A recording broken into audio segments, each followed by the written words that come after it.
All right, hello and welcome. Campbell here from Autodidactic, back with Paula for another chat on the false history of Melbourne, Victoria. And this is chat number, what is it, 6 or something? I don't know. We're turning it into a mini-series, I think. So, yeah, if you haven't seen the other ones, go check them out. I'll put some links below. Very interesting information that Paula's digging up. So, welcome back, Paula. How are you? Oh, hi, Campbell. How are you? Yes, I'm good. I am trying to deal with the weather in Melbourne. It's pretty freaking weird.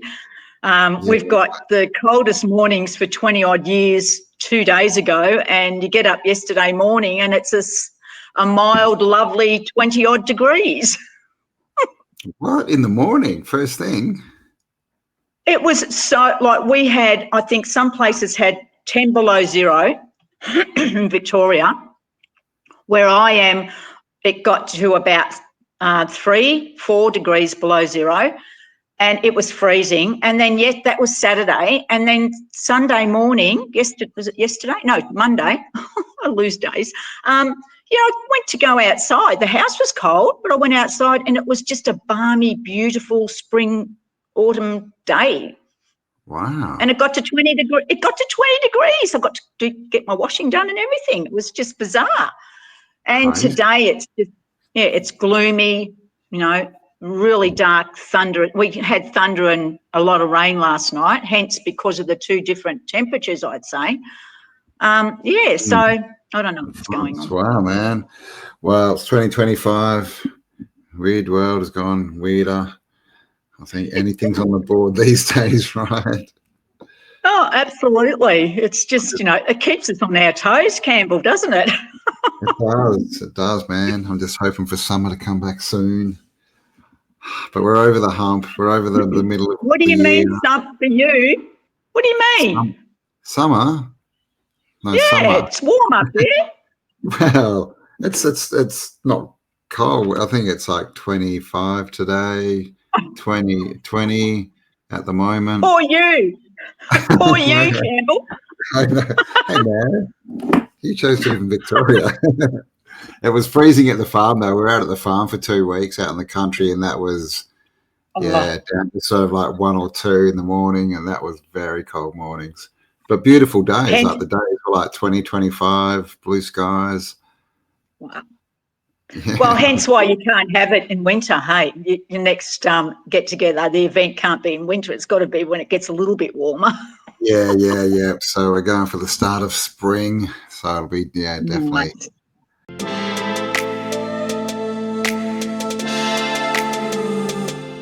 All right, well, let's dig in. What have you uncovered and discovered about Melbourne now? Okay. Lots happened since I last spoke to you, in all sorts of ways. And I'm getting all these, I call them uploads, people call them downloads, but it's just been phenomenal. And then I just get synchronicity after synchronicity, and it's happening now. Well, it's been happening for a while in my research, but I wanted to do, like I said last time, the St Kilda mansions. Well, I started doing research on St Kilda mansions, and because there's a lot that's been destroyed thanks to, the elite. Mr. Wrecker. Mr. Wrecker, Mr. Commissioned Wrecker. So I went into the Hysterical Society of St Kilda. Hysterical Society, nice. Well, they are our gatekeepers, and they are hysterical when you talk to them. So, the glitch on this thing is just there. So when they had lists upon lists of these mansions, and they went all along from St Kilda Road, the side streets of St Kilda. Of course, there'll be the mansions on the Esplanade. You're heading towards Toorak and surrounding suburbs. And I'm thinking, whoa, where do I start? Do I start with a list? Do I pick something? And then I went into Toorak House, led me to Toorak House, which then, sorry, my phone is just charging. And then that led me to, for whatever reason, a property in East Melbourne and then all that side of town. So that leads me to first discussing, before we get on to one of the massive mansions that I found in East Melbourne, I want to do a little bit of a background story, because my research has also led me to a lot of pre-1840 documents, which I'm trying to get some evidence in regards to what really happened in our time period. Like I've said to you, I truly believe that the old world people were here, and they were here and well established. Yeah, I agree. And absolutely. And I think the whole narrative of us landing in Port Phillip Bay in 1835, and then the timeline for Melbourne, puts people just follow that. And I think that's, again, apart from the dating system, the costumes that we wore in those time periods, the horse and cart that we relate to the time period, the homes and the huts and the wooden shacks that we relate to the time period, is all programming, as well as Port Phillip Bay. So what I don't think a lot of people realise is that, like Melbourne, Victoria was part of New South Wales, obviously, in the early period. Yeah. And as we've discussed before, the New South Wales government didn't want people in the Victorian area. They didn't want anyone building there. They didn't want anyone settling there. Even the old story of Batman and Faulkner,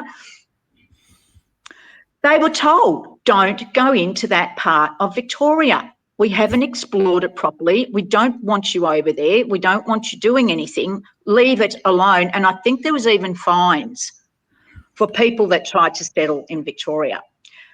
But didn't stop people, because we've got settlements already starting in 1834 in Port Phillip, in Port Fairy and Portland. And they tell us because they were whalers and sealers, and the same as Phillip Island, they all then came onto the land and started settling. But the more I look into it, the more I find we've got a lot of places pre-1840, and even in Melbourne, the brilliant book, and I'll just grab it. Oh, it's holding my phone. The book of A Lost City and Found by Robin Ainear writes a brilliant narrative if you've got the veil lifted off you, and she literally tells you the contradictions in our history in her book. So she'll tell you that the first brick building was a church in Melbourne, built in 1838, 1839. Wow. Yet she then discusses brick cottages that were on properties that needed to be removed when they first released the land of Hoddle's land, after he'd done the Hoddle grid in 1837. So we've already got cottages existing. And then there's a supply home that they would, in the 80s or the 70s, they wanted to pull down, and the Heritage Society said, no. There was a huge fight about this particular house because it stored apparently all our food supplies and ammunition and food for horses and cattle at that time in the yard, and the house itself was a small government house that was a pre-1838. So it's in Victoria. There's constant examples in this book of very early brick cottages and bricks. So anyway, that leads me to the mansions, because the mansions will tell you a different story as well. Right through rural Victoria, we've got massive homes and homesteads built pre-1840. That's crazy, right? Like, so in 13 years, they've got all the supplies, all the workmen to whack up, and these are proper cool old world like mansions, right? Oh yeah. Yeah. Oh yeah. And then we've got the so we've got we've got settlement all around Victoria, and we've also got the lands. I found the lands at the Crown, the Victorian Crown Lands Leasing Act, and it states all the properties in that 1840 timeline, of all the properties and the leaseholds. And and it tells you the amount of land. It tells you what was on that land, as in cattle and everything. And it also tells you what was built on that property, on those properties. And some of them were pre-1840, and they weren't friggin' wooden huts and shacks. They're great photos, aren't they? So this is all part of me building up a story in regards to how they actually confiscated our land in the first place. If we were here and the old world were here, which I do believe we were, and I believe the reason for Victoria to be settled last by the elites was because they still needed to uncover things or hide things or whatever the case may be. They had their scouts, they had their captains, they had their military. They were scouting everywhere. So this land was already owned by people. And the interesting thing that I found, the interesting thing I found in a lot of the wording of some of these mansions that I have been researching is that people that were part of the narrative and people I've never heard of before but had huge infiltration on what happened in Melbourne. They were part of the business of Melbourne, the wealth of Melbourne. They acquired Campbell. Yeah, man. They didn't Freemasonry. build. Yeah, they acquired in 1850 or late 1840 these homes, which they then renovated upon and made them bigger or whatever the case may be. So do you think that like Melbourne City was still functioning, like there were people in there and using the buildings and living there, or do you think that it was maybe, you know, still mud flooded and there were people around but not necessarily a full city? I think there was parts of the city that were still under, and they were still trying to clear a lot of that out, because there's buildings in Melbourne that are very, very early that are like Roman temples, Campbell.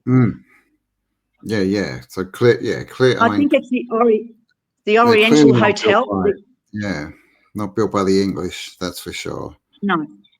And this is what I'd like to have a look at in some part of what I present. But there's the Oriental Bank that was very early.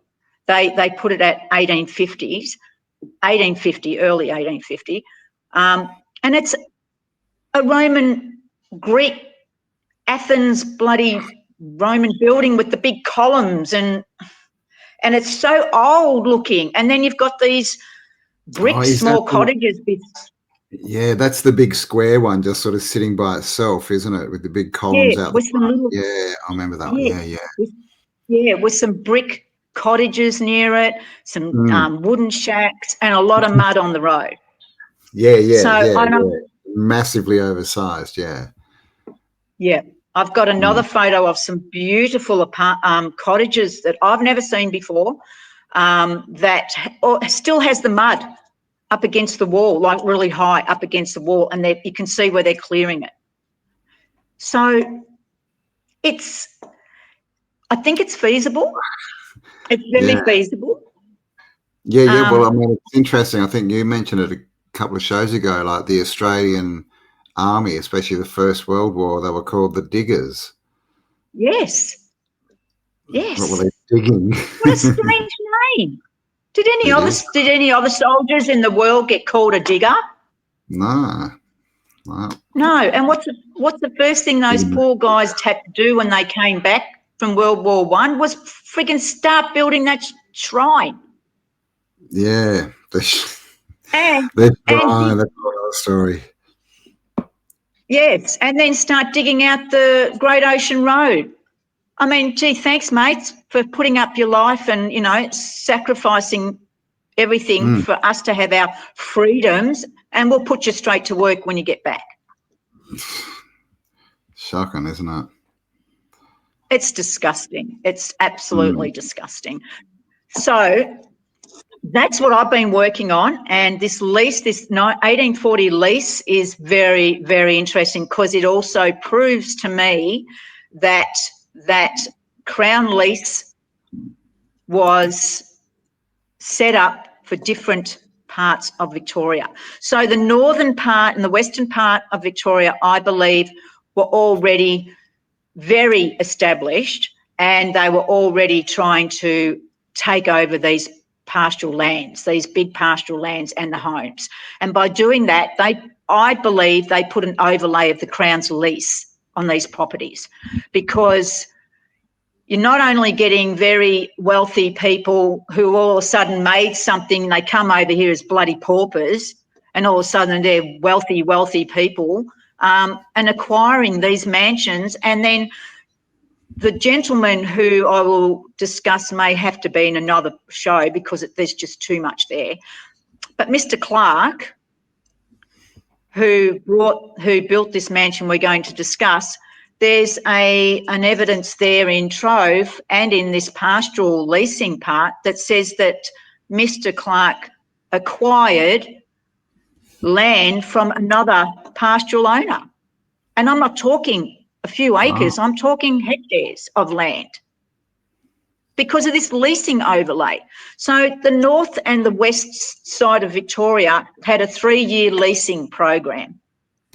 So you could lease the pastoral land and whatever was on it, I assume, for 3 years. You can renew the lease, or you can move on to another lease for another pastoral land. Or they did promise that certain people would be given the opportunity to purchase the leasehold after the 3 years. And then you go to my side of the world on the southeast and the south, and getting down to, you know, the Bass area and Gippsland, and the further out, the lease the land lease becomes leased, if I can say that, because we're now only able to lease pastoral land and properties for 12 months. Some only 6 before you either have to renew the lease or you have to move on. But there was no... Or back in the day? Hey? Is this back today? In the day, in 1840. No, this is back in the day, in 1840. Or 6 months, in this pastoral lease documentation. But there was no offer of buying at that point in time. Yeah, so and it's interesting that, I mean, who did they get the lease off in 1840? It's the Crown land of the Queen. Because it said that you said the first guy leased it, but he took he acquired it from someone else. So do you think that maybe there were some of the people that were here, like, sold out, like basically sold their properties and got what they could because they saw this invading force, and others didn't? Or do you think it's just a complete paper rail fabrication, and they're just like, well, the Queen owns it now, it's Crown land, I'll get it from the Queen? Or yeah, and I think it's a bit of both. And at the end of the day, the Indigenous people will tell you that this land is not owned by anyone. It's not really owned. It's not owned by them. It can't be owned by anyone. Well, it's our land. It's everyone's land. No one owns anything. Yeah. So when they came over and did their so-called bullshit treaty with the tribe that was here in Victoria, they didn't agree to a purchase of any point, because they told them there's no purchasing of land here. But if you want to give us things that we need, like blankets and cooking utensils and da-da-da-da-da, we're happy with that. But there was no money exchange, because there is no money to exchange. They didn't own this land. No one owns land. Yeah. We get the privilege of living on this land. Yeah, so, that's a whole, New World Order concept. So I believe that's it. And so I believe if we did have settlers already here, and there's a lot to prove that there is, even by the early explorers, they had the land, they built on the land, they worked the land, they fenced the land, and then all of a sudden we have these people come over and claim the land. They start killing our Indigenous people and removing anyone that isn't white, and we'll go into that another time. And then because of this overlay of the so-called leasing of the Crown, we now believe we own all this land in Victoria, and now we're going to have a lease. And I believe the people that had it before, if they didn't, work with the system, And Well, eventually that land is going to be taken off you by the overlay of a lease. And I can see yeah, it or by the worse, people. right? But we know how these, entities operate, right? If you don't Yeah, give it they over, you might infiltrate. just get unalived. And I personally think they brought over certain characters to help with that infiltration. I also believe that they paid a lot of people off to come over to the infiltration to some extent, to whatever was happening at that stage, and they were motivated by greed and by science. So there was a lot going on. There was far too much going on, Campbell, for it not to be suspicious as far as I'm concerned, because they don't expect people like us, or maybe they do, and they've covered their asses in the past legislations or, documentations, but I don't think all of it was. I think you have to look at it with a different set of eyes to say, hang on a minute, what's this all about? This doesn't make sense. Yeah, yeah. I So mean, that's why Australia is so good to study, right? Because the time frames. I mean, they exactly. tell us 1788 is when Cook landed. There was nothing here, right? Nothing, and they didn't know where anything was. They had to build all the infrastructure, all the roads, have the housing, have the food crops growing to support everyone. I mean, it's a silly story, man. It's just not enough time. Well, do you know what, Campbell? We can go into that another time too, because the French explorers, there's a painting. Well, And I was just going to there's a say what painting, happened and this between the is Dutch, something. right? The Dutch were the 1600s, right? What happened The between Spanish. then and the Spanish, yeah, and now the French? So it's not like there weren't people coming out here. The French were very, very predominant in this area. I've read old scripture and they're very predominant in this area. And then you've got that whole story. Look, I was going to do it in this, but I'll talk about it now before we go into any more. I believe we had commissioned photographers, and one of them was Nettleton, I think his name was, in Victoria, who was commissioned to take photos a certain way. And if there was something in that picture that needed to be photoshopped, it was photoshopped, which was very easy in those times because they were all on plates and they could, fix them up, replate, paint. A lot of these pictures paint, as you know, when we looked at that place at the tower, hang on, my phone's getting very loud. On glass plates, you can literally paint on the Well, we plate saw before, it with that and then expose it, with that on it, With that homestead, the closer you looked, the more you saw. It was a drawing. It wasn't a photo. Yeah, that's right, Yeah. So I'm noticing that more and more with old photos as well. They're totally photoshopped, not just the skies, and they're our faces, everything photoshopped for the white agenda. Let's just Photoshop. Yeah. Let's just white out people's faces. We don't want them to know there was people of all colours here. We don't want them to know that. Facial features, piss them off to another country. They don't fit in here. It's the same as what they did in America. If your facial structure fitted a certain race, if your skin colour fitted a certain race, then you're going to be put in a box to fit the white supremacy bullshit agenda. And this really gets me pissed off. And you can see it in the old photos. There's photos there of people very Mediterranean, very, and you can't tell me, well, they all came over, they all immigrated over here. Who wanted to immigrate over here at that time? Yeah, I know, right? Really There was think nothing. about it. Man, go to a country. There's nothing there. It's really hot. It's all desert. You'll love it. Yeah, there's no food. People were starving. And the reason why they had to move their stock wasn't because it was because the pastures were beautiful. It's because their stock was starving. Their Well, stock couldn't. The first fleet didn't bring enough food, remember? They all started starving. And then the narrative just says something like, 9 months later, the second fleet turned up with food and they were fine. Well, what did they do in the 9 months in between? Where did this food come from? There's so many weirdnesses. But Campbell, they tell you that first. Yeah. But the first fleet, they will describe the first fleet coming over in 1788 as a 12-month voyage because they didn't come directly here. They went to other places first because they had to drop off people or get supplies or whatever the story is. So that didn't change. So this whole narrative of 6 months, it's bullshit. And even the early explorers found it so difficult to come through our coastlines. They were so treacherous. Well, I mean, especially Queensland, right? The Great Barrier Reef, it runs like more than half the length of this bloody state. It's massive. Yeah, and they lost so many ships. I remember reading a document about a Dutch explorer who was the ship was quite large. It came to Australia in the late 1600s and it was lost for 12 years and it had settlers on it. Was that Dirk Hartog? No. No, another one. Okay. They sent other people out to try and find it. They searched for 12 years for this settlement of people.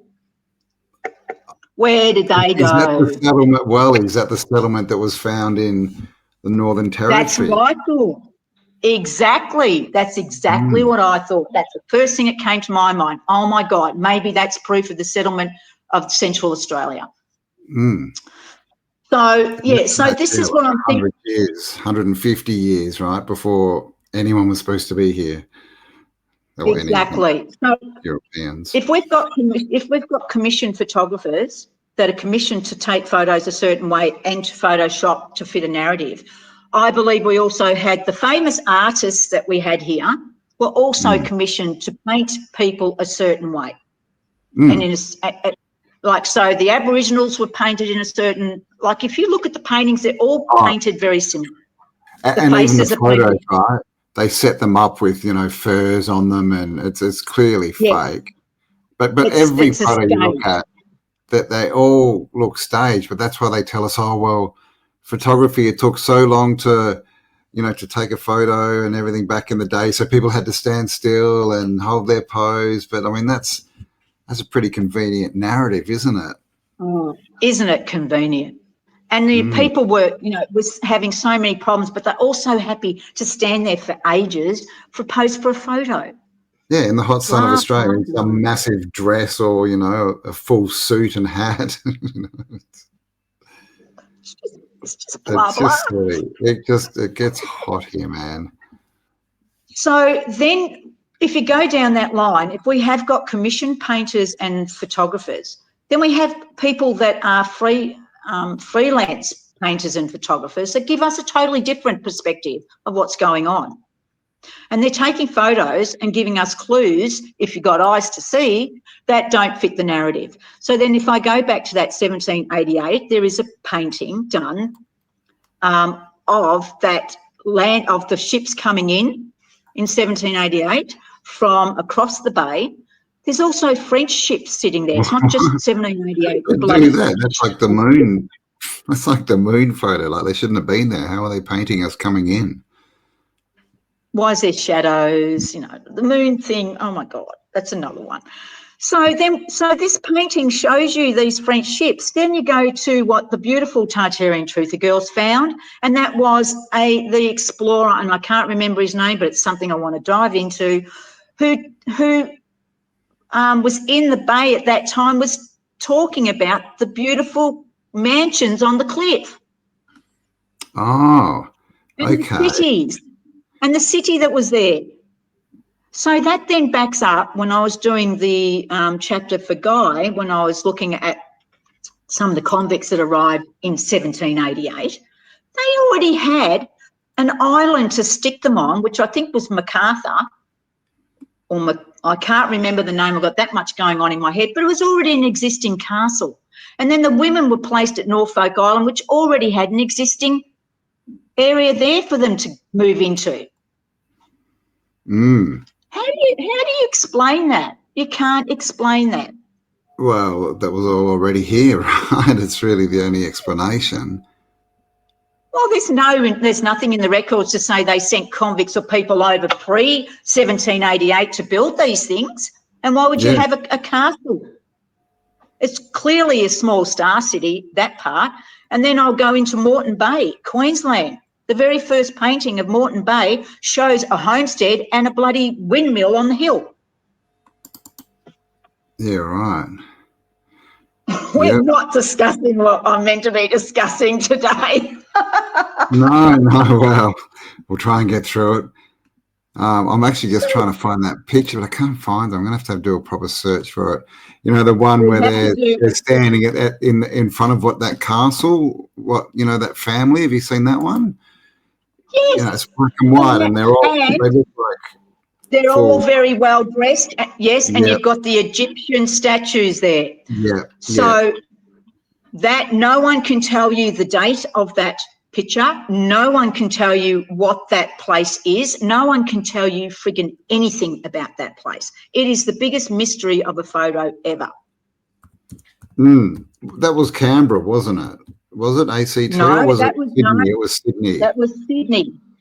That was Sydney. I've got it in my file. We have to do probably another dive on Sydney, and we have to do the journal of this French explorer.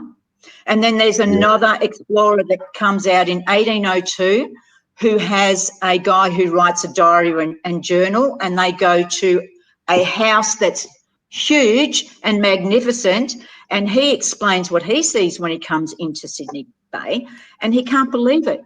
He said it equals, if not exceeds, some of the ports of Europe in 1802. Wow. Well, I mean, Sydney Harbour was like, there's remnants of star forts all through that, right? They're all over the islands. Of course, Fort MacArthur, which they bulldozed. Fort MacArthur, that's the one. Yeah. It's got a castle on it, or a castle, wherever it's on there. Yeah, that one, it fully looks like, it's even got the cross in the like the parapet. Is that what they're called? It's got the tower with those crosses. Hang on, so my brain's now going, oh my God. Now we're talking about this, I love it. We just need to have an open discussion video and not have anything for me to sit down and research. Yeah, we'll have to do that at one point. We should get into that. But yeah, this is Port MacArthur. I mean, look at that. I mean, look at that. That's where the convicts went. Yeah, that's what they built apparently. Who built it? You can see in the front, it's a man-made wall going into the river, the bay. So I mean, yeah, there you go. That's what they tell us the convicts built. One of the first buildings in Australia, by the way. Yes. Yeah, it just happened to be there in 1788. And then the women all had to go to the women's facility at Norfolk Island. That also happened to have a facility all ready and waiting. Not brand new, but old. Convict built, yeah, they build well. They just build things to look old, the old convicts, don't they? Yeah, those who couldn't speak. So, all yes. Right, we get into some photos. Yeah, so we're going to start now. So I'm going to show the first photos, the primitive photos, pioneer photos. The first photo I would like us to examine, because when it came up when I found that, I looked at it as anyone else would look at it and went, oh yeah, so they're a mining family. Poor buggers, look at all that mud, oh, that poor horse, there's all the things I first initially look at. And then while I was doing a bit of research, I looked at it again, and I looked at it again, and I thought, hang on a minute. What? There's something not right with this photo. It's not right. All right. So I get the magnifying glass out and have a good old look. So here we are. There's the typical photo, poor horse and cart, a tent that they're living in, mud everywhere. We're a miner family. We're doing it tough. We're trying to find our money, so we can have a better life. Yeah. Okay. So we're living in mud. We're living in no sanitation, as I would bluntly say, horse shit everywhere, human shit, whatever everywhere. We've got no facility for food being rubbish. It's probably everywhere. That's the image I get in my head when I look at this photo. And it's so primitive. I feel so sorry for those people. let's just zoom in onto that female with the dress, if we could, please. This Okay. lady? Yeah. Yes, that lady holding the baby. For one, I think her hands are quite large, but anyway, we'll get past that. Okay. Her fingers look weird, don't they? Yeah, we'll get past that one. Wow. Okay. There. Yeah. Okay. Weird hands. All right. All right, go down to her. Well, first, let's look at her dress. Now, does that look like a woman who's been tretching in the mud? No. Human and horse shit and, you know, whatever else is there and the conditions. Her dress looks bloody clean to me in a black and white photo. And I mean, it's you know, it's not a simple dress, right? That's a good, well-made, tailored dress, right? Yes, have a look at the bottom of her dress. Do you see mud? No, there's Do you nothing. see horse shit? What do you see? I don't see any evidence that she's traipsing in the mud every day in the minefields. And that little boy, have a look at his socks. Yeah, exactly. And the boots even. Yeah, and they're all in white, right? They're all wearing white, basically. That's clean as. Yes, and well dressed. Then we look at this lady on the edge in the black. Obviously, you can't see what she's got mud on her dress, but again, she's very well dressed, isn't she? Mm. And then I look at the stand on this little boy, and I'm thinking, he looks like he's about to fall backwards.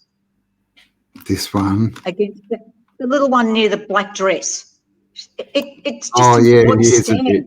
Yeah. It's not. It's odd.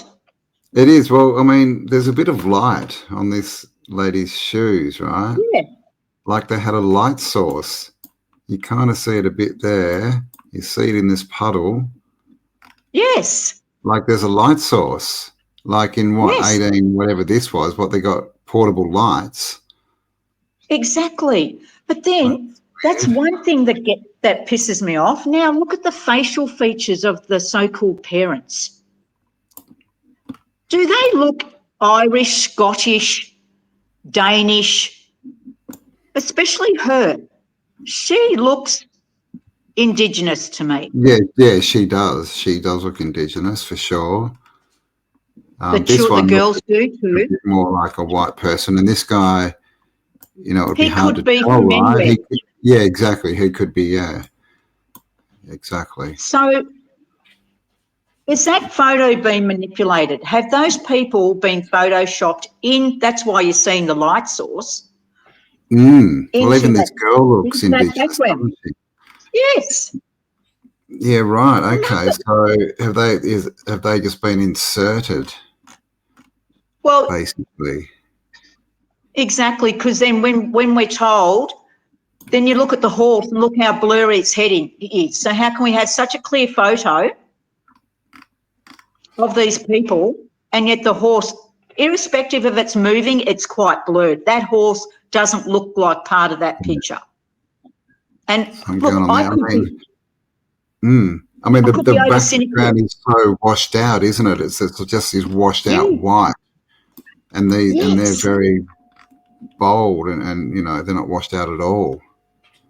But they're very crisp as well in most of that photo.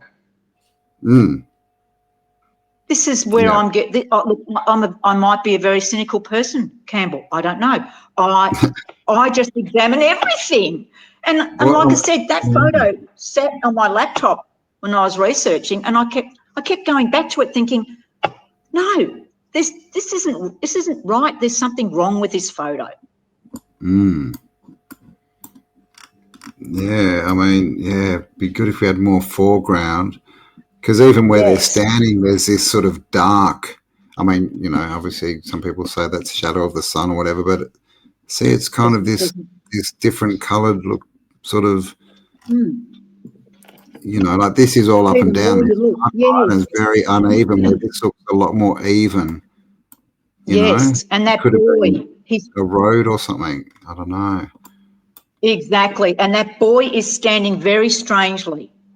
He's leaning back, and he doesn't even look part of that family. No, He's and too, he's a lot more out of focus, right? Look how out of yeah, focus his face is compared to this one and the yes, people behind him. And even this yes, lady too, yeah, she looks, yeah, they both don't look part of this picture, really, do they? no. And it's very stately looking. Like if you put that family in front of the homestead, you'd think, oh, yeah, that's the family of that homestead. Yeah, yeah. But no, we've placed that family in front of an old, a mining horrible situation place where we live in tents and, we're struggling. I don't see these people. I don't see struggling people here. No, no, they look quite healthy, quite well fed, you know. Well Yeah. dressed. Well, definitely well dressed. So then we go to the next picture, Campbell, because this is the narrative we're shown, poverty.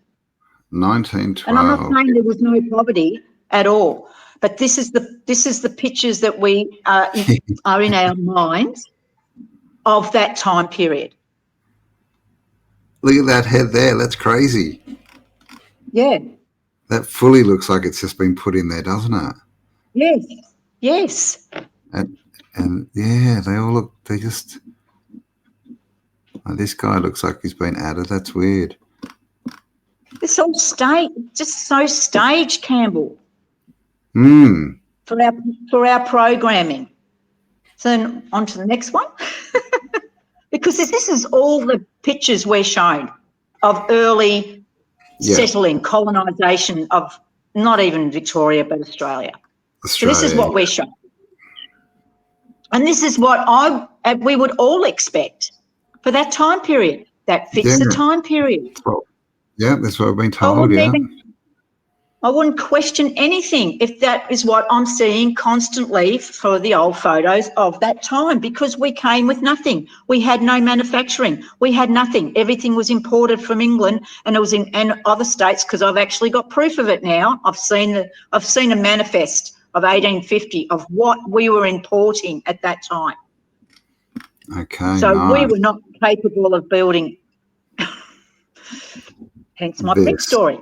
Well, I mean, look at these houses. Look like they're almost falling over, right? They're not even. Like, look at this one. All the boards are coming down here. They're not even with this. But look what's in the background. You can hardly see it, right? But all this white bit, this is a big building because of the windows, exactly. Right? And look, I mean, this is 2-story. So how big's this thing? Whitewashed. Got to love that whitewashing.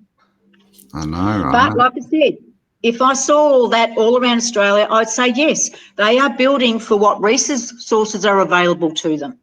Yeah, yeah. Wood, hand saws and things, exactly. Yep. And little horses with carts. Even like I keep saying, there's photos of the bullocks, like 10 carrying a little cart that, with stuff. But yeah, look at the roof. So how old is that actually, Campbell? Yeah, exactly right. I mean, yeah, this one looks like it's old and it's like fallen over a bit. I mean, I don't know. Or were they built like this to look crap? Or is that an after effect of a flood? Because we had massive floods here. Yeah. Well, yeah, I mean, yeah, you can see kind of staining around the bottom here. Looks like the bottom. And look the level of this is what I mean. When you see that and you zoom in and then you think back to the huge buildings we have with huge foundations on hills, like that's not even a big hill. No. That's already, like falling to the ground, the level of what the ground's telling it. Yeah. Yeah. And what do we have a date on this? No, early, what, probably 1900s. That's early 18. No, yeah, well, that's 1850s. So 1850s, I mean, well, we know that we had brick buildings, right? They were building churches and stuff, and so it's just 2 different levels of tech, right? Yeah, they were building all that stuff. There was so much stuff. Well, I think we know it was already there, right? All of Melbourne, but so why are they building these things that are falling apart? And when they can build these amazing Tartarian buildings, that the narrative just doesn't line up. It doesn't fit. No. It doesn't fit. You know, and in this same time period, Campbell, I've got a photo of it, and I'll put it up next time. I've got a photo of the huge granite blocks they used to build Burke and Will's statue. Yeah, right. Burke and Wills, hey. The statue. And I've actually got a photo of one of the pieces of granite, which weighed 36 tonne, Whoa. was being taken through the streets of Melbourne, and the whole parade of people, and then it just happened to have a stamp perfectly written on the back of this granite, the granite for the Burke and Wills Memorial, weighing 36 tonne. I'll show you that next time. Wow, yeah. What were they moving it on? On 2 horses and a wooden cart. What? And a bit of string holding the granite. If it's not photoshopped, I'll go heat. It is the best photo I've ever seen, Campbell. And in the background, you've got the age building. It's got the age written up the top, and it's so faded you can hardly read it. Yeah, right. All right. I'll show you that next time. Yeah. So here's another example of poor colonialism. You know, the guys, you know, out there working hard in the gold fields, you know, and this is all they've got to live in. Yeah. You know, that's an upgrade from a tent though, Campbell. Well, it is, man. It's a good bar cut, that one. Yeah. And again, I can agree with that for the time period and what we're told life was like back then. Mm. And the struggles. And they had to build what they had, what was around them. We used the timbers. We used the leaf,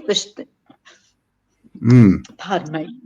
Anything that's available in that time period, we will use to build a shelter for ourselves. Mm. This is what the narrative tells us. I'm guessing they were importing lots of shovels and pans because... Yes, they look pretty clean, don't they? Yeah, they do a bit. I'm just looking at this guy's little, very well-made little leather pouch sitting there. Where'd they come from? And the clothes again look very clean for people that are digging in the mud and, you know, yep, and with very the soil all day. Where were they getting them all? Yeah. Yep, our colonial history, man. And everyone had these beards, right? Maybe these were people who were already here and got kicked off their land. Maybe. That's a very good thought. Very good thought. The ones that couldn't be, you know, interrogated or sell their souls for greed. Yeah, or put into a lunatic asylum, yeah. Or went in, yeah, exactly. Because it's just a very Ned Kelly look too, right? Is that the look of, you know, the people and this who were isn't, here? Thank you for saying that, Campbell, because you know what? When I look at photos and I see Ned Kelly, his face is very similar face is very predominant. And the guy that took the photos of him, may I say, he looked very similar to Ned Kelly too. And it's almost like they used that facial feature and the hair and the face identical to other photos and paintings. They use that face. If you look at the famous, and with Batman as well, his face was changed in a lot of paintings, and yet his face looked very much like the shearer. Remember that famous painting of the shearer? Yeah, I do. He looked like Batman. The same face, the same beard, the same face. So if you start looking at these faces, the white faces, they start to look very similar. And it's funny, I'll have to show this too because, you know, our friend, beautiful Edwina. Yes, hello, Eddie, yes. Yeah, she gave me this huge book to look at about the sketches of early colonial Victoria. And the way some of these sketches are done are right back to the basics. And the basics literally are they had a certain basic structural feature for the Aboriginals. they had a facial structural feature for the Irish, and they had a facial feature for people that were sort of in between. And they were all the same. They used the same facial features in all the pictures. Wow. So what are we getting? What are we getting that's true? Yeah, exactly. Yeah, I mean, I've said it before, all these photos, they're just photos. We don't know what date they were taken on. That's just, all we know is someone at some point has written a date on them. And this is why I'm using these photos as an example, because that is 1895. Yep. Is that what it says? Yep, 1895. Okay, so 1895 looks no different to 1850. We've still got horse and cart. The people are still wearing the same clothes.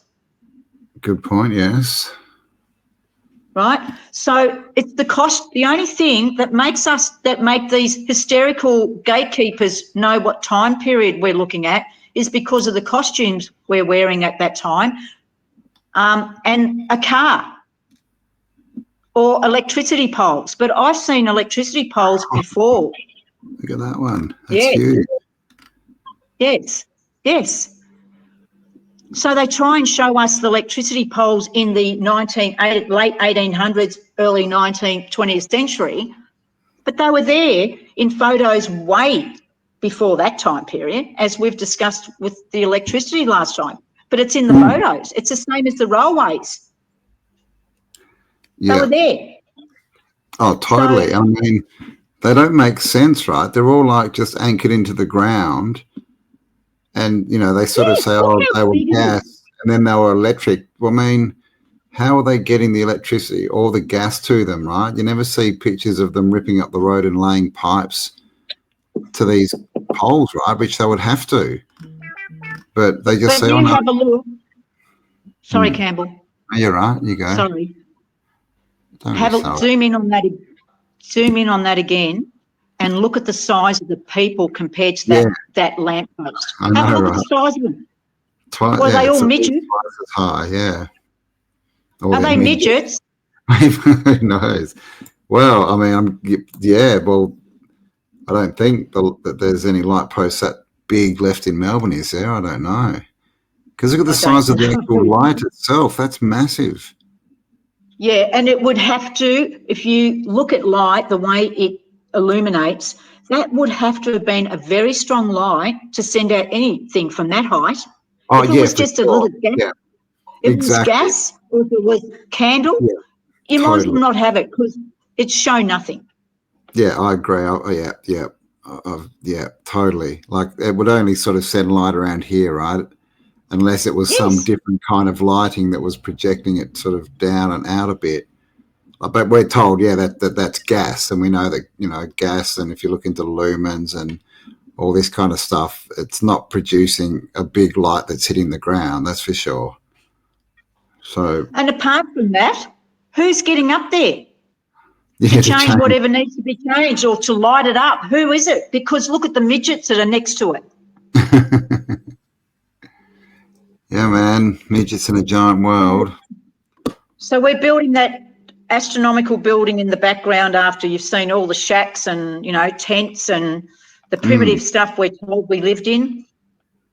Yeah, but my point, building this, my point is that from 1850 literally to the 1900s, really, there is nothing to tell you what time we're in. Yeah, no, it's a good point. So if you go to the next one, this is the 1900s. Okay. Bicycles, so, that we know, is it? Yeah. But they had bicycles early as well. So maybe that's the way we think, but the dress, yes, it's slightly changing, but it's still Victorian. Yeah. But that's what I'm saying. The costumes are the only thing in that picture.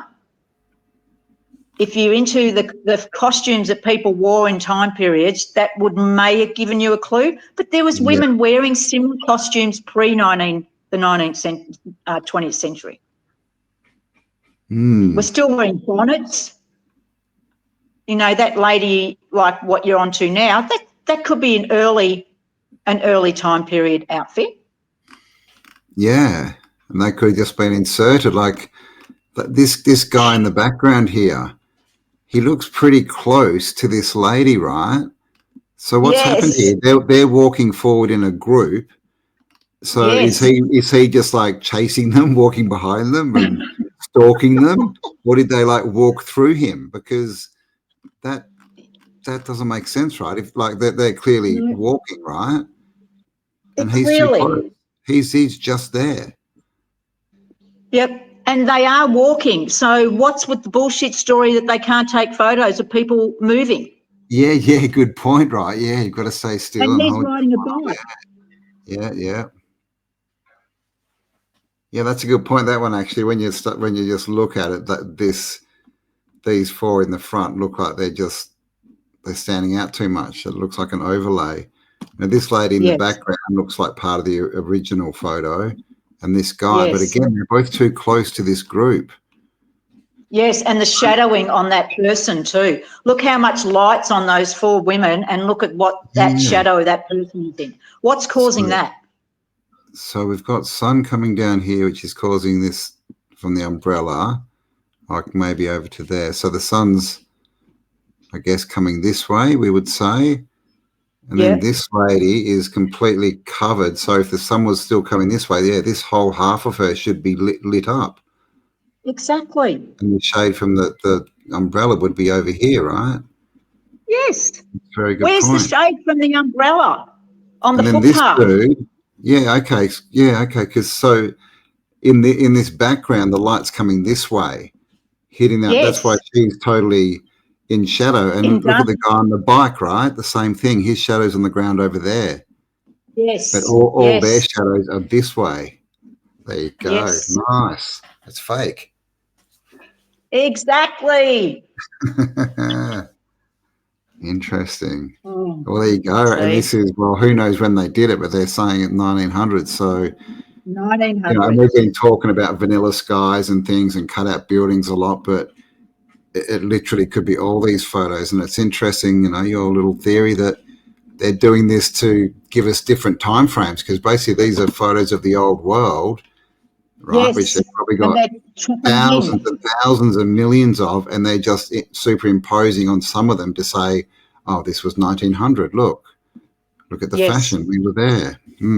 Exactly. Exactly. Yep. Interesting. Well, that's a fake one. All right. I'm going to be looking at shadows from now on. Well, you did again at the tower. Remember, you looked at the fence post and all the shadowing, and then realised they're all out of whack because it was it was painted in, painted. Yeah. So this is just another example of what they're showing us for a time period, and that's the 1900s again. Sydney, Manly, Northern Beaches. I mean, look at the size of this light post. I mean, literally the bottom of the stand is their head height. That's crazy. Yes, but what the hell's going on there? Is someone getting married? What's going on there in the street? Yeah. What is this? Oh, hang on. What's that say? Good Samaritans, is it? I mean, we've got the Maltese cross there. Is that Samaritan, maybe? Oh, here, hospital. Okay, I don't know what they're doing, what it is. I don't know, but they're very dressed up. Samaritan. Look how dressed up they are. This lady here. Look how dark she is. That's why I took the photo. Look how dark she is. Indigenous for sure, right? Yes. Yes. So, but what is... So they've got an Indigenous lady there who they've obviously forgot to whitewash. Yeah. I mean, she looks maybe like... they couldn't. Dressed as a judge or something almost, like a judge dresses today, but... She's not like she looks something from, I don't know, is she a Moor? Yeah, that kind of look, yeah. But I mean, also it's just showing the Moors probably were, and the Indigenous were probably a lot more advanced than we're told, right? Because there are a lot of photos of Indigenous, wearing suits and stuff. You can find them. Exactly. Very well dressed. I've got them. Yeah, no doubt. So there you Yes. go. So this could be another staged kind of weird photo. Who knows? It's got that look about it. It's very weird, but I think they stuffed up. I don't know what are these people doing. He's in a top hat and a formal suit. She's fully dressed up in front of something that says about a hospital.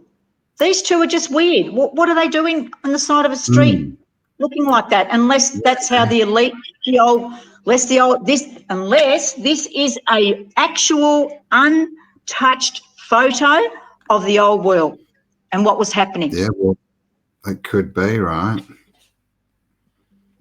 Someone forgot to touch this up because those people are very, very well dressed.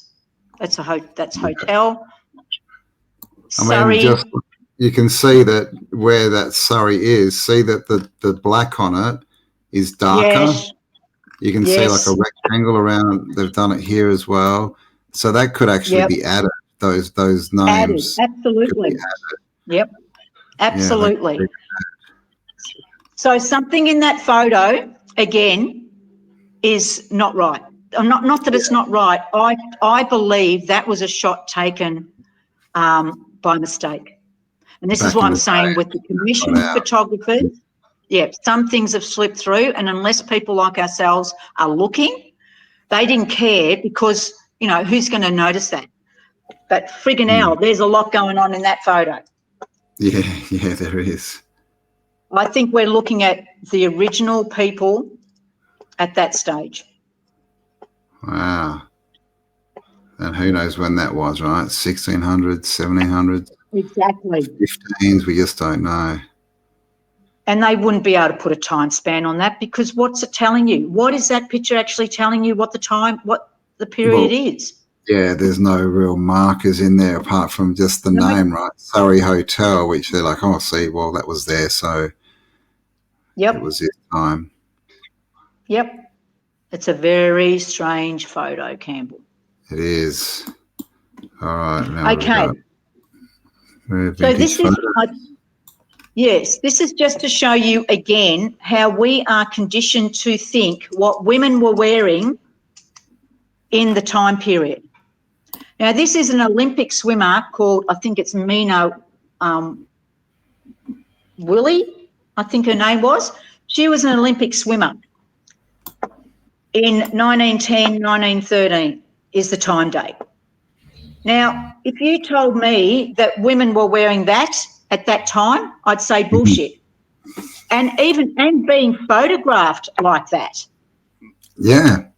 I know, right? We were told they were supposed to be fully clothed, right, in their knickerbockers and getting changed in those little change rooms they put on the beaches and all this kind of stuff. With their bonnets on their head because they weren't allowed to have their hair down either.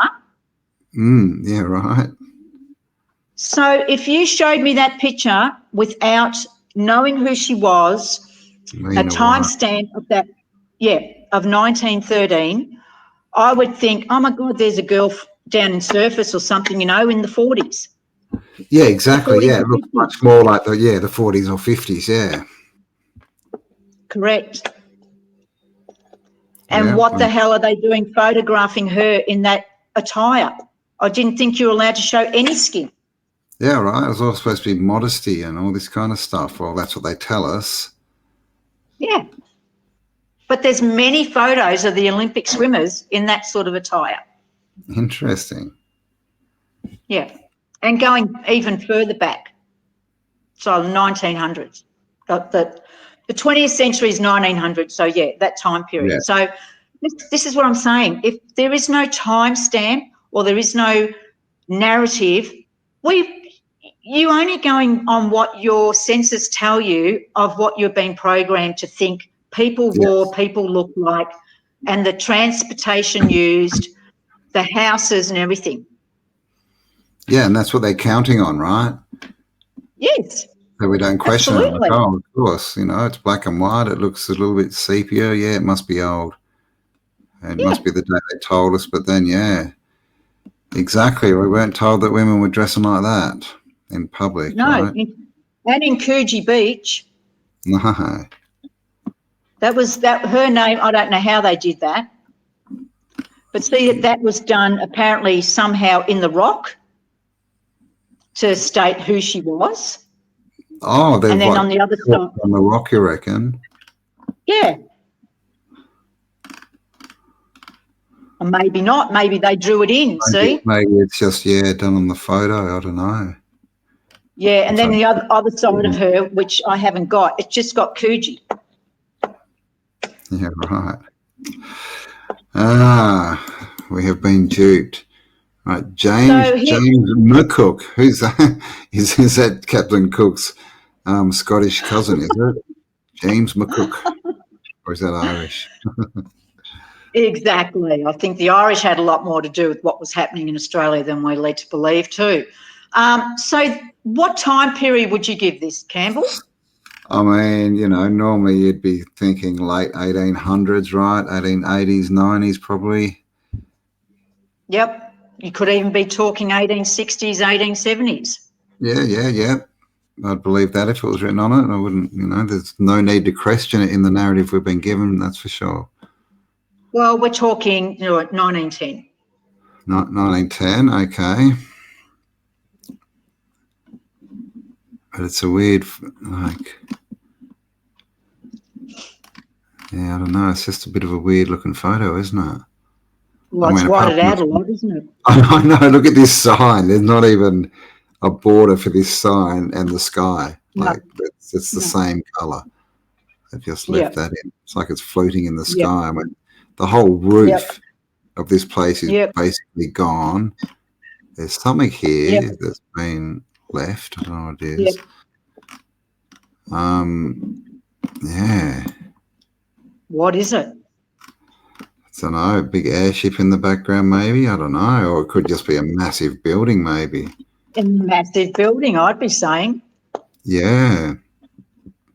Look at that bloke's head just sticking on the pole. Well, and and again, like the Ned Kelly look. Exactly. And exactly. This guy, it's this common kind of thing, right? Yep. It's just they all just. I mean, I know it's out of focus, but they all look differently out of focus. If you know what I mean. Like these guys are kind of out of focus. This guy's more in focus than they are, but he's in the background. Yep. These guys are way out. Yeah. What are they standing on? His head's on the roof. What is he standing on? Have a look where his head is. Yeah. Like there's nothing there. Like, what are they standing? Or what are they supposed to be standing on? Is that just a bad edit, is it? Might be. And so it just looks like they've found a head somewhere and they just chucked it in there. Yeah, right. Well, there's definitely a lot of manipulation at the top here, like without a doubt, right? Yeah, absolutely there is. All the photographers will tell us, oh, it's just been underexposed or something, but still, that's pretty black. Exactly. All right. We can make excuses for things to be exposed, but things that aren't exposed, we've got to make excuses for. And, I mean, look at this horse's look at that legs here. There's something weird going on. What? There's two horses for starters. Okay, I was going. I was wondering what four. Yeah. So this is 1, 2, and this is. I mean, just the way that this leg disappears in this darkness. Yeah. And this one looks like we're seeing through it. So you can see that line there, and you can almost see that line. Yeah. Like that's okay. That's weird. Yeah. All right. All right, time to start examining and re-examining all these old photos, hey? Yes, absolutely. I got a magnifying, so I go right in and look at them. Nice. Because the aerial shots of Victoria just blows my mind. But anyway. And this guy just looks so out of place. He looks like he's leaning on a wall, but there's no wall there. He does, doesn't he? Why would you stand like that? You stand like that, and he's on an angle. He's like it's like he's falling. he's off center. Yes. Crazy. It's crazy, isn't it? Oh my gosh! All right. Wow. Crazy photos. Oh, there we go. Nice. So how are we going for time, Campbell? I know you always want on time, but... We got a bit more. We can go through some more photos. Okay. I'll just get the next ones.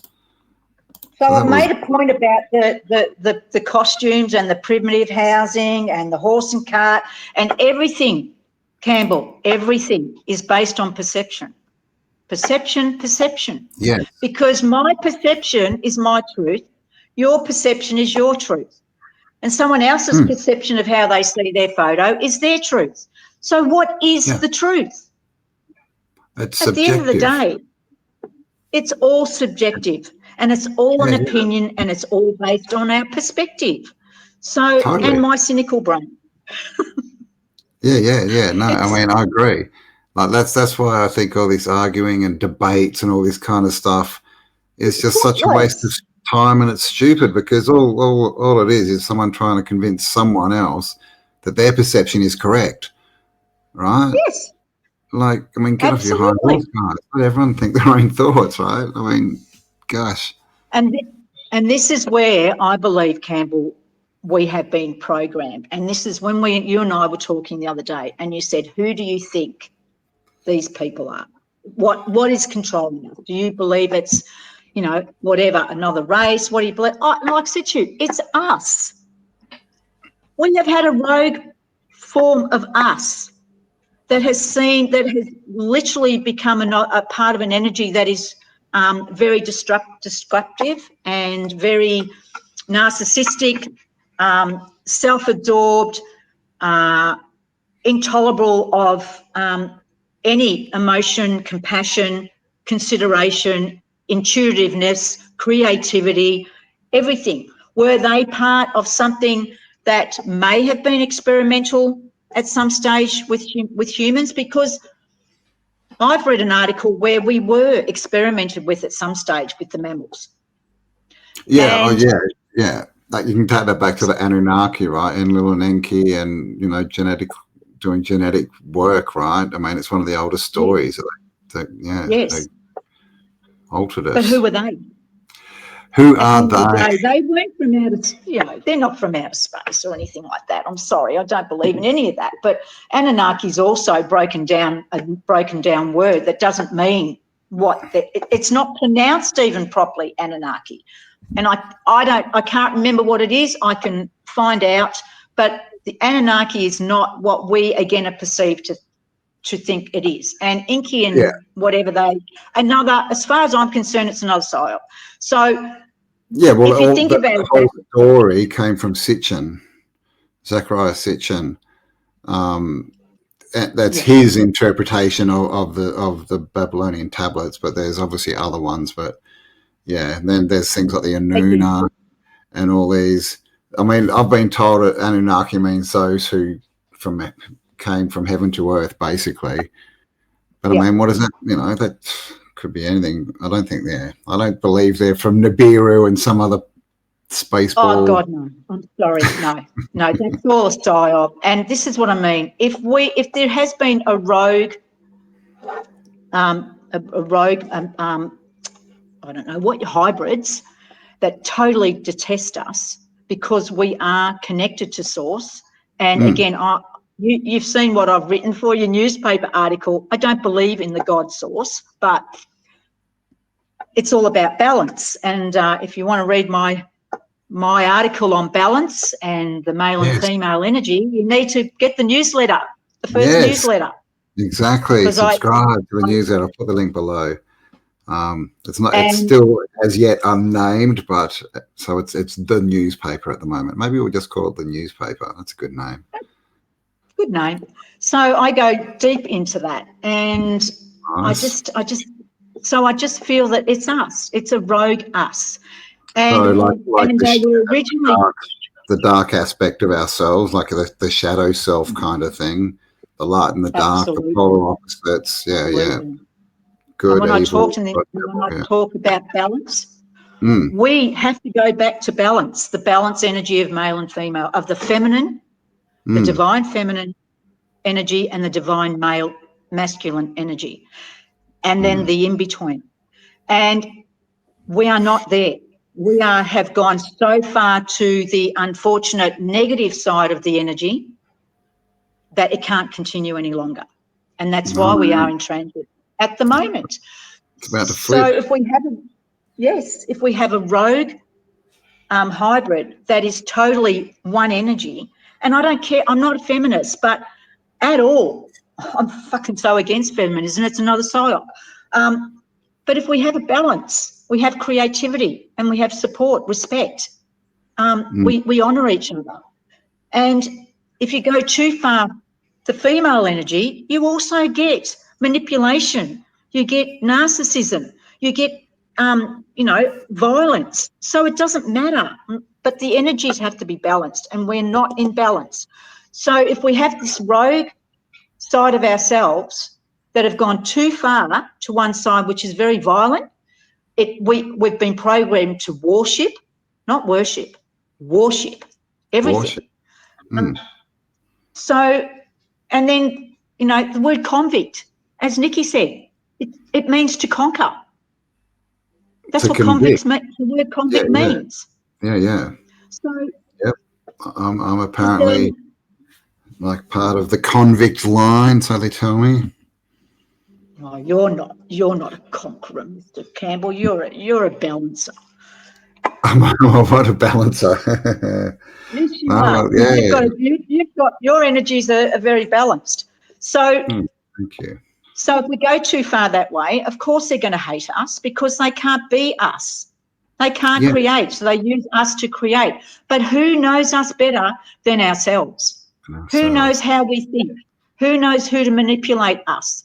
Ourselves.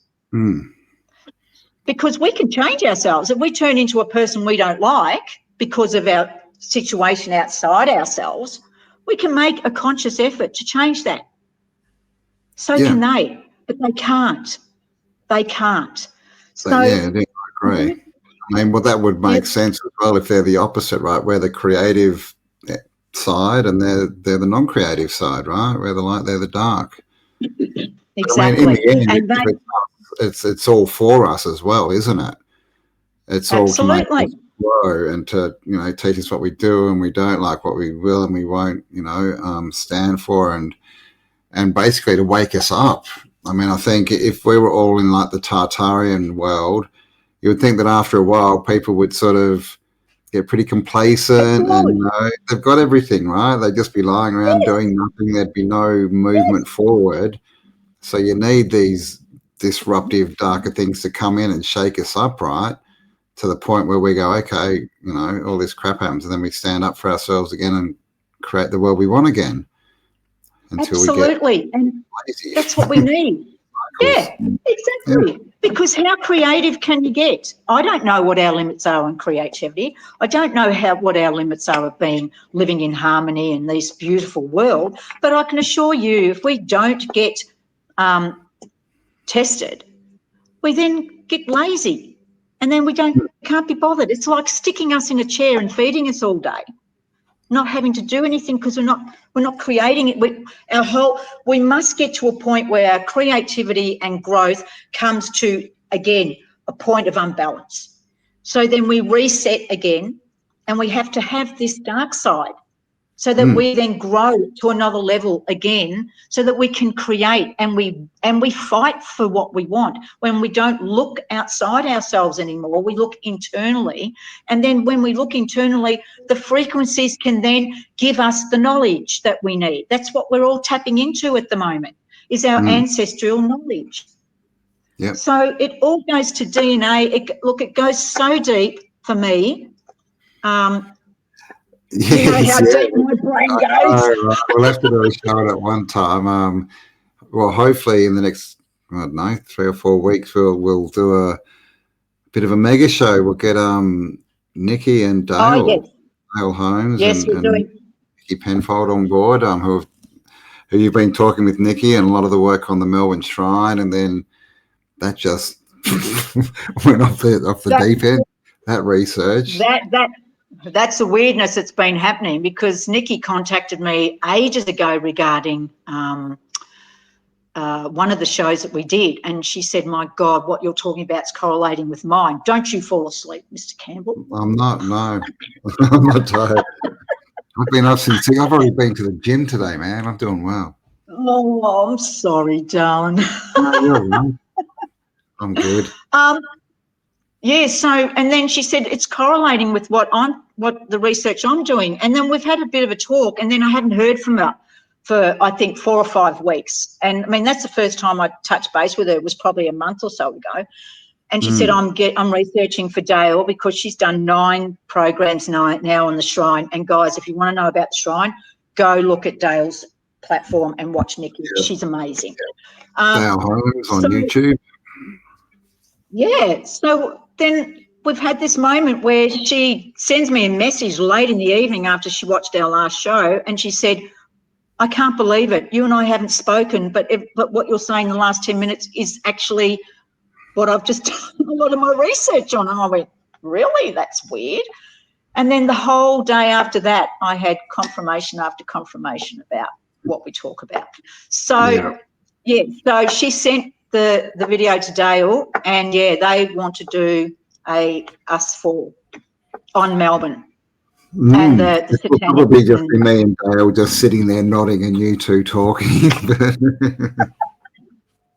Well, Nikki's brain goes in the same place as mine does, I can tell you. But I love it. At least we can all talk now. It's wonderful. Yeah, that'll be fun. Yeah, I know. Well, that's the other piece of the puzzle right now. We can connect up and all put our pieces of the puzzle in, and so this is the thing about technology, right? Is it good? Is it bad? Or is it just what we think it is? Because without the internet and the technology, this wouldn't be happening. All the information, all the research wouldn't be happening. So it is actually. And none of us would have met Campbell. No, none of us would have connected, right? We'd just be on our own thinking we're crazy, doing little bits of research. But, I mean, that's probably, it's interesting because now they're vilifying, technology, right? It was all fun and games until AI and robots, and everyone's scared. Oh, my God, it's going to take over us. The Matrix is coming. There's going to be robots, robot wars. So they're sort of turning it into this bad thing now, right? Because we're all using it for our advantage. And it's not helping them. And so, that could be a big reason why they're trying to vilify it, right? Because I don't think AI is at the stage that it can take over. And, I mean, my biggest thought with AI and this, it's going to take over, is why would it want to take over? Why do we put our thoughts, the thoughts of, the parasites onto AI? Like if, 99% of humans, they don't want to take over anyone. They don't want to start wars. They don't want to. And so why would we assume that AI is evil and would want to overtake us? I mean, because it's the conditioning. It's the conditioning. So now, all this technology is bad.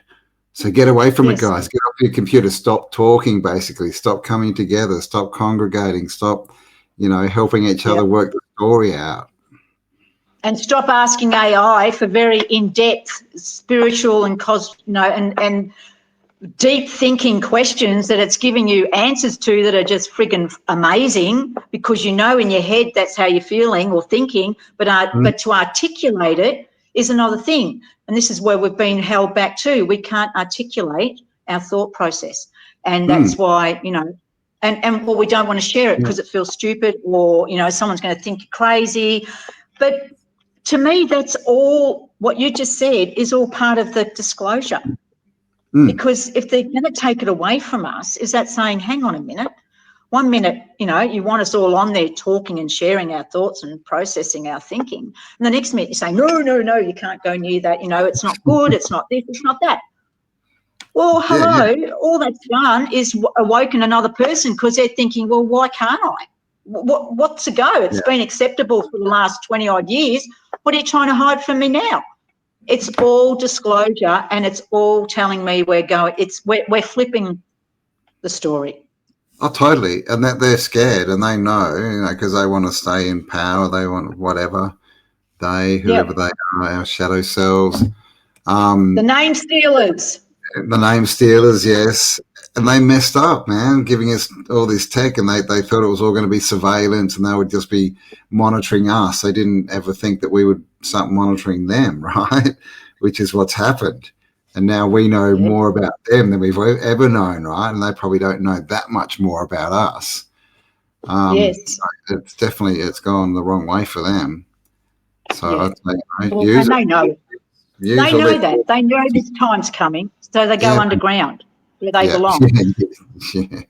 And they're going to use the time of the changeover, whatever that will be. They're all talking 2040, not the bloody Phoenix stuff, but a total new changeover of thinking and discussing and growing and being going back to the creative people that we are, and going back to the vapor canopy, because and sovereignty, changing. Yes, taking back our power. Absolutely. Right? Yep, and we're the ones helping. We've been put here and, spoken and given, I don't know what it is, thought processes, energies, uploads, whatever you want to call them. We're here to help with that. Yeah. Yes. We might not be here when it happens. I know I won't be, but I will be in my next avatar form. Well, who knows what's going to happen if the vapor canopy comes back soon? We might all live to a couple of 100 years old, man. We could, absolutely. I mean, people aren't aging as fast, right? No. That they're just not. No. They're much younger than they used to. Like 50 is just literally just not old. Doesn't look old at all anymore. And that used to be old, right? 60 used to be like little old grey people hunched over with walking sticks, man. Well, 30, 40 in that 1800s period, you didn't last much longer than them, but then you've got people that lived in their 90s. I mean, my father is 93 years old and he's still going. So, nice. Yeah, we're living longer for sure. Absolutely we are.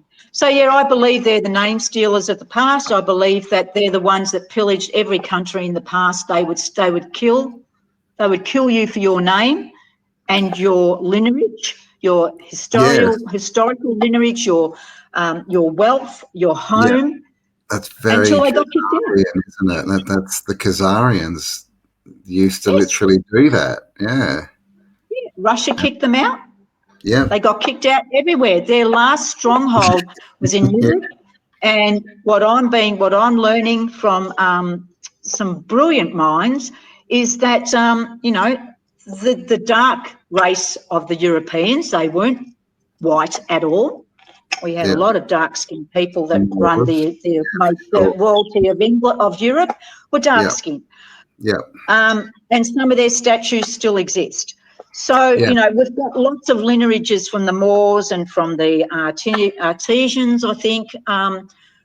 There were some rogue Moors, there was some great Moors. There's people doing some fantastic research on that, which people would have seen on the Tartarian conference. There's some brilliant minds there.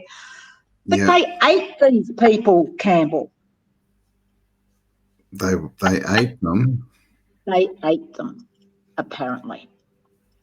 Ate the Moors or ate the... No, the Moors ate these bloody name stealers because they couldn't get them out of their countries. Well, I mean, and it's the same group that has been kicked out of over 100 countries. They now reside in the Middle East. You may know who we're talking about.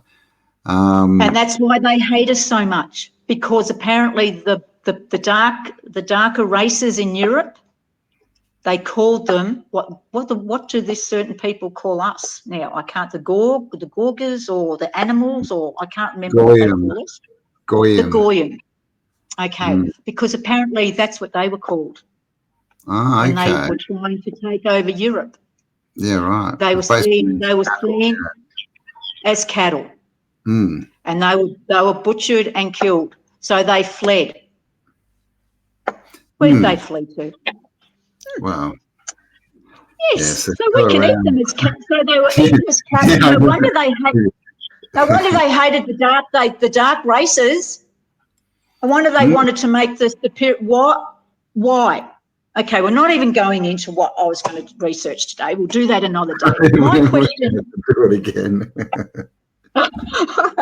My question to everyone is, why did we have this white supremacy stuff come, especially in Victoria? I think it was Menzies that brought out the law, the white supremacy law.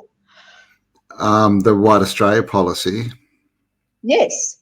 Mm. So if this so-called group were being eaten and barbecued, as I've read, in Europe, because they couldn't get rid of them, they had enough of them, trying to infiltrate, they had enough. Mm. So they fled.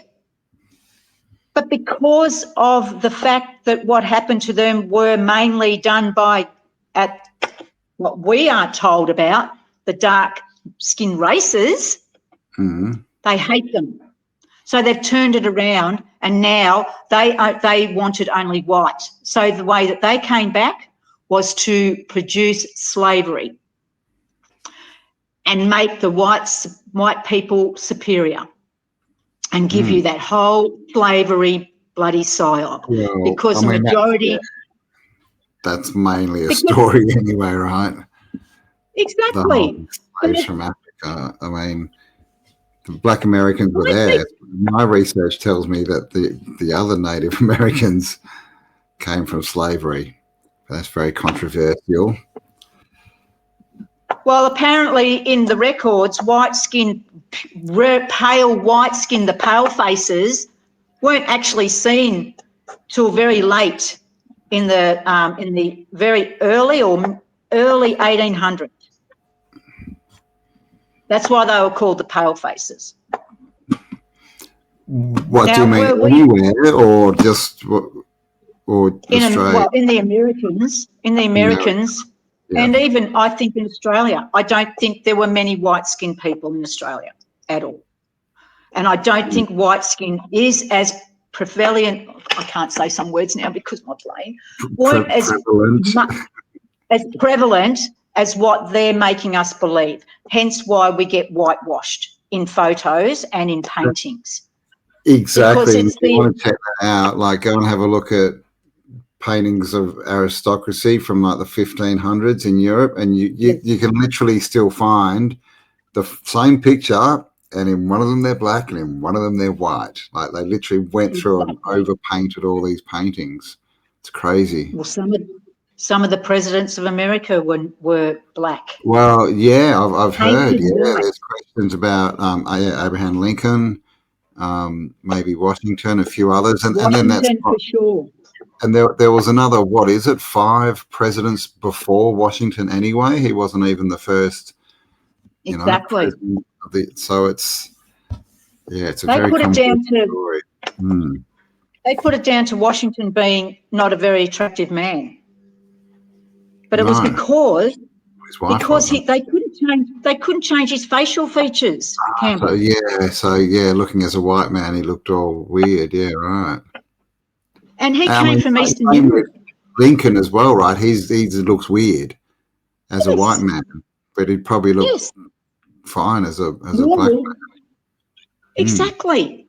That's exactly right. And apparently, I think, was it Lincoln or Washington? I think it was Washington, came from Eastern Europe, and he was an indentured child. Now, if anyone doesn't know what indentured means, it means that they were slave children that came from families that couldn't support their children anymore. So they were given a contract by wealthy families to take on their children and use them and treat them as part of the family if they felt like it. And then they were given freedoms after a certain amount of time, and they could either stay within the family or they could go and find their own life. And he chose to stay with the family. He became part of that Washington family and became president. But he came from dark skin. Yeah. I mean, and there was a lot of indentured servants, that were called slaves. Like a lot of this whole slavery story was, and I mean, indentured servants kind of close to it, depending on what family you go into, I guess. But the story's all wrong anyway, as far as, them packing all these people on boats and bringing them over, and none of them are dying on this. You know, they're not losing boatloads of people coming across 9 months, close quarters. You know, no food, no sanitation. It's a silly story. It's all reversed. Well, apparently when he was young, he was used on other farms to work. Right. So Wow. yeah, but they hemp, he liked to grow his hemp. Apparently, George he had a big hemp farm, so that's maybe what he learned. Yes, because it was compulsory to grow hemp up until the First World War in America. If you owned a certain amount of land, you had to grow a certain amount of hemp, and it all went to the state, and they used it to make rope and clothes. But then it became marijuana, which it's not. Not. DuPont, right? That was basically it. DuPont wanted to bring in all these plastic textiles, so they had to outlaw hemp. It's and the cotton over and over and over again, and the cotton. Yep. Absolutely. But the thing is with Washington, why is he all like? This is another thing that gets me. Why are they presented in togas? Like even Napoleon is presented in a toga. Yeah, there's that strange picture, isn't there? I think it's in the White House, and they're all dressed as Greek gods. But it continues here in Australia too, in our statues. I mean, we're talking about a civilization that was meant to have happened 2,000 years or whatever in the past. Why are they still dressing like it? I know, right? And it's all over the world's fairs, right? Yes. Like they're all just Greco-Romano. But there's Georgie boy, so let's open him up. Oh, it must have been Lincoln. Do you reckon could he be another dude? But Lincoln definitely. Definitely. No, it was Lincoln I'm talking about. Yeah. Lincoln. But even Washington's got a weird face. Yeah. Lincoln. So he's just. I mean, have a look at that brown, the sepia one. Now, there is apparently documentation that describes, when people go and meet him, they describe him as a dark man. Yeah. Not a pale-faced man, a dark-skinned man of very ugly appearance. An ugly, dark-skinned man. That's not very nice. Because they're he's trying to be something he's not. They got him portraying something that he's not. And some of the look how different he looks in all these photos. That's an interesting one, that one. There's lots of them, right? And of course, there he is with his hands on the fascies. Like one on each side. Oh, there you go. Oh, I didn't realise we were going to go here. Just thought we'd have a bit of a look. Oh, okay, what's this? Lincoln's Black History. Okay, there we go. I've got some other people that have gone into his history, and it's just fascinating. And how they tried to constantly, he had to wear white gloves to hide his hands, and they actually put makeup. That's why the photos are always so weird. I mean, look at that middle one. They actually put makeup to his face so he wouldn't look dark. Dark, yeah, right. Yeah, but they couldn't hide his features. No, well, that's the thing, you can't, yeah. So that brings me to a question, Campbell. Yeah. If these name stealers are hybrids, and they are hybrids to a white skin, did the whole white skin not only bring the side come forward to make division and to promote immigration and pushing different races all over the place so they don't even know where they come from anymore, to steal the children, not just from the Indigenous people but from the, people who were paler skinned but their features didn't fit the narrative? They were stolen too. Was that, and was it because these people were very white-skinned and they had to make apart from the gender division psyop, was it because they needed to fit in? So to fit in, they had to make people more white. Yeah, could be. Because they were so, and that's why they go underground. I'm not saying they're reptilian. I don't believe that. That is just so far goes against what I feel is happening. But I do believe that they are a culture that can't live too long in the sun, in the heat. Well, I mean, this is the thing, like when you see them, you know, first appear like in the 1800s, they've always, got their suits on, their top hat, their gloves, like literally the only part of them that you can see is their face. They're completely covered. Yes. It's crazy. Yep. This is the image of, this is George Washington. This is in the White House. This, I think it's called the inauguration of Washington or something. But I mean, how Greek is it? We've even got bloody Poseidon here, or whatever other incarnation, Neptune. It was just so Greco-Romano, right? Yep. What's that got to do with America? It's got a lot to do with the World's Fairs, but not much to do with the United States. Yeah. Same as the exhibition buildings that we went through. What's Roman and what's all that got, or the Greeks? I mean, you know, what is Greek and what is Roman at the end of the day? You know, I found out they're Tartesian Moors. So it just, it's, and also too, like what I went through, what I spoke to you about earlier. I mean, if our skin and our hair depicts the environment we live in, the food we eat, we have to adapt. It's just an evolution part of us. So whatever we were like living in, we evolved our bodies evolved to, because it can, into hair colouring and skin colouring. But our features stay with the culture or a particular race of who we are. Mm. And that's why they migrated everybody in that time period. Everyone was taken here, there and everywhere, and it's happening now. What's happening in Australia? We are now, I go to the city, we're in minority, We're a minority. How did that happen all of a sudden? Because we're not producing anymore.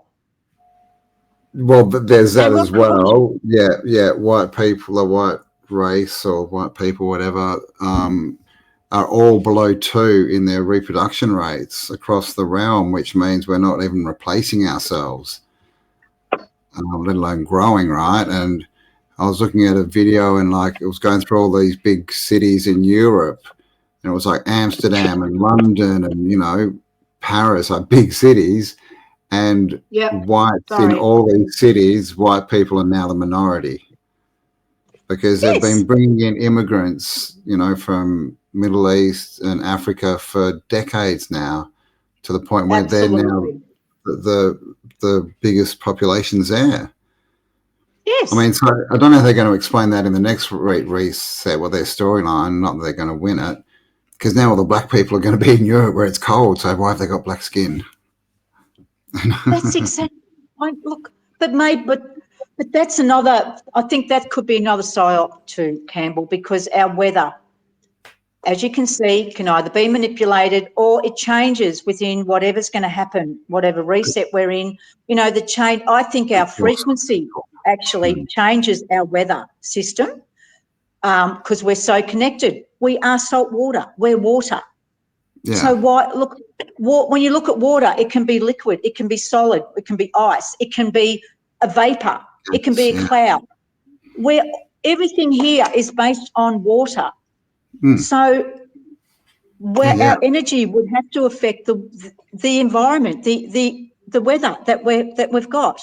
So you look at the costumes people were wearing back then. Why were we wearing such heavy clothing? If we wore heavy clothing in the climate we're told we were living in, those people would be dead, because no amount of water is going to keep them hydrated, wearing those layers upon layers of clothing. Yeah, it So, doesn't make sense. Yeah, well, this is the thing. We've seen weather change in our lifetime. You know, nothing, the only constant is change, right? exactly. But also this whole psyop of yours, what your skin colour is, what my skin colour is, what my hair colouring is, what my facial features are. It's all a psyop to make us discriminate against each other and not respect each other. I mean, I think the Indigenous people here said the original people came from, they called them the Rainbow Tribe, which I go to in the newsletter. And the Rainbow Tribe was the original people, the white people, the orange people, red and black people. Yep. Based on where they live and what they ate. Yeah, I totally agree. So, Yep, we're all the same. They're just using it to try and divide us, right? absolutely. And it was very hard. It was very pushed in the new colonies. And I also believe, Campbell, that the reason why we had war here, we don't get told about it, but we had a 10-year war in Australia. And that war involved the Indigenous people and the massacre of the Indigenous people. That's why when people say to me, well, if that's the case, if all this was already here, how come the Indigenous people aren't relaying that? Well, because they were the ones that aren't here anymore to freaking tell the story. And their children have been separated from them, so they can't tell the story. And we've all been, and all the people that came to here were either prisoners, so we believe, or military, or been, brought servants, or put in asylums, or just towed the line. You've got children that have been brought over from Europe, from England especially, separated, stolen from their parents, and brought here with not knowing a damn thing. And then their stories become the decades of stories that don't stack up. Yeah, it's just all, I agree. It's just all, traumatize people, split children from their parents and just give them a new story, wipe out or put in a mental institution anyone who doesn't want to comply, and you pretty much can control it. Because, I mean, just last century, it was hundreds of millions of people were killed for wars and other types of, regime changes, and that is like they literally wipe out whole populations. I mean, and people sort of tend to forget that, but this is the thing. Like, if you don't want to follow their rules, they'll just kill you, or they'll torture you until you comply, or lose your mind completely. Exactly, that's exactly right. Yep, they're still doing it today. And you bring in immigrants from tortured places, war places, and they're not looking at our architecture. They're not looking at our history. They're not looking at anything. They're just looking to survive. They've got discrimination on them as soon as they arrive in the country. They're fighting against that. Then they're told they're superior then to us. So then they don't have respect for us. So the whole thing starts again. Yeah, same old story, man. Same old story. And, and then you're talking about new laws against our homes and all these other things that they're bringing in. So what is that, the new, let's take a new occupation of people that acquire homes and properties. Yeah, man. One world order is what they want. But yes, so it's a weird story. We've just got to basically question it all, right? And not believe any of the narrative because it's so provably false and, against us. It's all just to, put us in division, divide us from each other, make us think that our neighbour is our enemy, so we're not looking at who's really doing all this stuff. And exactly. It gives people low self-esteem, right? It tells them they're trash and they're not worth anything, and people don't do anything and they're just happy to survive, and control state. Exactly. That's exactly right. Yep, and give them indoctrination systems to go to school and, bring in the science and the medicine and bring in all the, the greed and the debts, banking systems. The judges, thou shalt not judge, the court system. unless you're in court. But it's fair on the Bible in front of a judge. I mean, that's just, I mean, come on. I know. It's so dumb. It's crazy. I've got, guess what? I've got 3% on my phone. Oh, okay. So you're about to die. All right. Well, we have been going for 2 hours, so we didn't quite get to everything that you wanted to go through. So we might have to go through that. That's right. We'll do another one. But quickly, I'm coming to Mulaney. Oh, you are coming. All right. Link for that below too, guys. Mulaney live show, 19th of July. All right. Yes, Paula's so going to be please, there. everyone come. I want to meet everybody. Ask all come up and bring your questions. Yes, absolutely. Yep. Yeah, cool. We're going to hang out, have a good show. We're going to hang out at night, probably in the hall. We just have a few drinks and chat until we fall over, basically. That's the plan. And Nikki's coming up too. Nikki's coming, yes. Yeah, and Eddie. So we're all up there. Oh, Eddie's coming too. All right. Yep. Geez, okay. Dale's scooted across to Bali, so he won't be there. But all right. Well, there you go, guys. You'll be surrounded by women. Oh, hard life, isn't it? Sometimes. Jeez. Oh, look, you're used to it, Campbell. I know. I'm always surrounded by women for some reason. It's crazy. And Kelly's always saying, "We need more women in this. We need more women. It's all men." And I'm like, I'm always surrounded by women. It's crazy. Well, you know what? There's a reason for that too, because it's the feminine energy that's rising. Oh, sorry, what was that? We're meant to. Yes. We're meant to rise. We're meant to bring, to bring this knowledge out. And yes, it's all by design. I agree, man. It is. It's all happening. So come and be part of the fun, guys. Link below. Also, the link for the newspaper, which Paula has submitted to. We've got lots and lots of submissions, so that'll be coming out within the next month.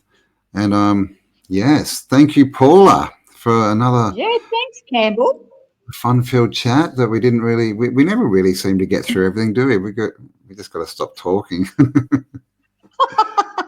Well, the thing is, it's like when like-minded people, when we all get together, it's the energy. It's meant to happen this way, Campbell. I mean, that's when I do my research. I let it guide me. I don't guide it. So this stream is meant to happen the way it's meant to happen, and I think it gives people a different perspective on who I am and where I'm at, and so we will continue with the mansions next time. Yes, we will. We'll get back to them, the mansions. All right. Well, thanks, Paula. That was awesome, as always. Thanks, everyone, for watching. All the links below. See you at Mulaney. And we'll catch up with you in a week or so and do part 478 or whatever it is. I don't know. Who's keeping count? Exactly. All right. Cheers, thank Paula. You, Campbell, and thank you, everyone. I love your comments. They're wonderful. All right. We'll talk to you all soon. Thank you. See you next time. Bye. Bye.